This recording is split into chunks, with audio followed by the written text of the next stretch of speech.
جب سے کتاب و سنت سے تعارف ہوا ہے شخصیت میں یہ نکھار آیا کہ اب انسانوں سے پیار ہو گیا. اب چھوٹا بڑا اس کا کوئی فرق ہمیں نظر نہیں آتا. اپنی زندگی میں کتاب و سنت سے جب تعارف کرو گے, پہلی بات تو یہ کہ علم حاصل کریں. وہ کرے گا کیا؟ مقصد زندگی سے آگاہ کرے گا, آپ کی طبیعت میں ٹھہراؤ لائے گا. وہ کرے گا کیا؟ وہ آپ کو انسانوں کا پیار دے گا. بات سمیٹنے کی طرف بڑھ رہا ہوں. مدارس دینیہ ہوں, خانقاہیں ہوں, کوئی ادارہ ہو, ہر جگہ کمزوریاں ہوتی ہیں. انسانوں میں کمزوریاں ساتھ رہتی ہیں. انسان مجموعہ ہے, خوبی کا بھی اور خامی کا بھی. نقصان اس وقت ہوتا ہے جب ہم کسی ایک خامی کو بیان کرتے کرتے پورے ادارے کی, پوری جماعت کی مخالفت شروع کر دیتے. اور عجیب مسئلہ یہ ہے کہ اپنی ساری خامیوں سمیت اپنے آپ سے پیار ہے, اور کسی کی ایک نظر آ گئی ہے تو اس سے نفرت ہے. اپنی ساری خامیوں سمیت اپنے آپ سے پیار ہے. میرے بھائی, اداروں میں, دینی اداروں میں بڑی کمزوریاں ہیں. مالی معاملات میں کمزوریاں ہیں, اور مینجمنٹ میں بہت ساری جگہ ہم مشورہ دیتے رہتے ہیں. لیکن ان کا جو کام ہے وہ بہت بڑا ہے. اپنی مدد آپ کے تحت اتنا بڑا نظم لے کے چلنا.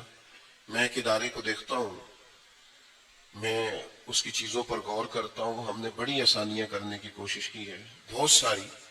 لیکن اس کے باوجود میں دیکھتا ہوں جب ہم بیٹھتے ہیں, ماہانہ میٹنگ کرتے ہیں, تو ہم غور کرتے ہیں یہاں بھی ہمارے اندر کمی ہے, یہاں بھی. میں آپ کی خدمت میں صرف یہ عرض کرنا چاہتا ہوں کہ وہ ایک آدھ کمی جو آپ کو کہیں نظر آئے وہ آگے بڑھیں اور اس کا مشورہ دیں. لیکن باقی آپ اپنے اداروں کے ساتھ پوری طرح جڑ جائیں. آپ مستقل ادارے پر رابطہ رکھیں اور ان بچوں کو توانا کریں ذہنی طور پر, ان کو مضبوط کریں. میں علماء سے بھی اکثر کہتا ہوں حقوق بیان کرو عالم دین کے, امام مسجد کے, لیکن اس طرح کا حق نہ بیان کرو کہ لگے بڑا مسکین آدمی ہے. ہر وقت آپ اس طرح کا رویہ اختیار کریں کہ یہ سوسائٹی کا سب سے غریب آدمی یہی ہے. میں اپنے ادارے سے باہر نکل رہا تھا ایک دن, تو ایک صاحب ایک ہوٹل کو, میرج ہال کو چلاتے ہیں, مینج کرتے ہیں, تو وہ چابیاں لہراتے گاڑی سے اترے. پیر صاحب رکیے گا, پیر صاحب رکیے گا. تو میرے پاس آ گئے, سلام کلام کے بعد کہنے لگے وہ ایک بارات آئی تھی, کچھ کھانا اس میں پڑ گیا, پھر ہم نے مزدوروں کو بھی کھلایا, پھر بھی پڑ گیا. تو آپ طالب علموں کے لیے اسے منگوا لیں, میں نمبر دے دیتا ہوں, وہاں لڑکا موجود ہے تو کسی کو بھیجیں. مجھے غصہ بڑا کم آتا ہے, لیکن اس کا یہ مطلب نہیں کہ آتا ہی نہیں. ہاں, اٹ سٹ تے پکڑا کوار گندل اسی اور بھی بوٹیاں جاننے ہیں. کم آتا ہے لیکن اس کا یہ مطلب تو نہیں کہ آتا نہیں. تو میں پھر گاڑی سے نیچے اتر آیا. میں انہوں آخیا اگو نہ ساڑھے مدرسے دے آلے دوالے نظر نہ آئی, جو سب سے بچ گیا ہے وہ میرے طالب علم کھائیں گے, وہ پتہ ہی کوئی نہیں. میں کہا تو روٹی کدی چکھی نہیں جڑی کئی واری اسی کھان آ بھی چڑی. خبردار, آج کے بعد ایسا رویہ اختیار کیا تھا. 3 قسم کا مینیو الگ الگ صبح دوپہر شام ہم نے بنا کے دیا اور طالب علموں کے مشورے سے طے کیا. مینوں تو ایک بچہ آ کے وہ والد آ کے کہنے لگا تھوڑا کم ہولا کرو, منڈا گھر جا کے روٹی پسند نہیں کرتا. او میں نے کہا خدا کے بندے, تو مطلب ہمیں کیا سمجھتا ہے؟ ہمارا معیار ہے, ہمارا وقار ہے. ہم سوسائٹی کے اندر جب نکلتے ہیں تو اللہ کا فضل ہے, خدا کی دی ہوئی عزت کے ساتھ نکلتے ہیں. کمزوری نہ دکھائیں اپنی زندگی میں, کبھی کمزوری نہ دکھائیں. اور آپ سے بھی عرض کروں گا, ناراض نہیں ہونا. اپنی بچہ لے کے آگئے, ایک دوست کہنے لگے انہوں داخل کر لو, ساڑھی بھی بخشش دا ذریعہ بن جائے. میں کہ تو تے سارا نانا لا, تو بھی داخل ہو مدرسے تاکہ تو کسی دی بخشش دا ذریعہ بنے. یہ کیا چکر ہے؟ ابھی آپ جوان ہیں, آپ رات کی کلاس میں آ کے بیٹھیں, آپ خود بھی پڑھیں. یہ کیا بات ہوئی یہ پڑھیں اور آپ پھریں؟ تمام صحابہ نے بڑی عمر میں علم حاصل کیا ہے. آپ بھی آئیں, آپ کو درجنوں بیسیوں سینکڑوں مثالیں ملیں گی. 40 سال کی عمر میں لوگ دین پڑھنے آئے. یہ رسول اللہ کا دین ہے.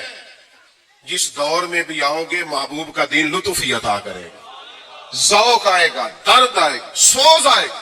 اپنی طبیعت کے اندر کیفیات اور ذوق پیدا کریں. ایک آخری بات میری ضرور لکھ لیں.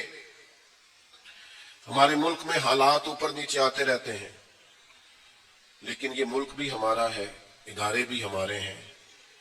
جتنا اس ملک کے اندر لوگ بستے ہیں وہ کہیں سے بھی وابستہ ہو، میں اکثر کہتا رہتا ہوں یہ سارے ہمارے اپنے ہیں. کمیاں کمزوریاں ہر جگہ ہیں، مایوسیاں نہ پھیلنے دیں کبھی بھی.